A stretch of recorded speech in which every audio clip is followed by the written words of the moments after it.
No, seriously, it is registered with the Bologna Chamber of Commerce. Welcome to your guardian chef, your angel in the kitchen. Today we are strictly following the official recipe for the authentic Bolognese sauce. Ragu alla Bolognese is a meaty sauce that has been simmered for hours, allowing the flavors to meld together perfectly. Hailing from the northern Italian city of Bologna, this slow-cooked sauce is a classic accompaniment to fresh tagliatelle pasta or to make the classic lasagna with bechamel sauce. The ingredients are very specific and substitutions not allowed. Measurements are in the description below. Stir-fry the finely chopped bacon with the olive oil at medium-high heat. Once it's cooked, add the finely diced onion, carrot and celery and make a soffritto. Add the ground beef and then pork. Stir the meat until it is all brown. Deglaze with a glass of dry white wine and let it evaporate. Add the tomato sauce, the stock and stir.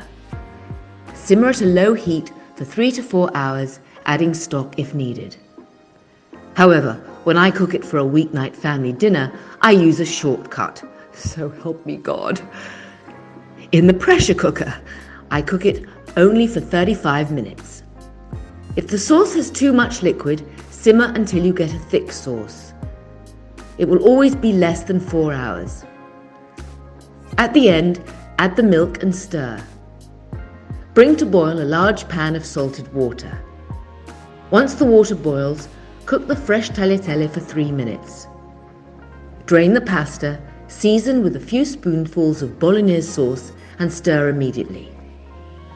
Traditionally, Bolognese sauce is served with fresh tagliatelle topped with plenty of Parmigiano Reggiano cheese. But you can also serve it with gnocchi, polenta or make a lasagna. This is how you make the Ragu alla Bolognese. So if you change the meat or other ingredients, change the name and no one gets offended.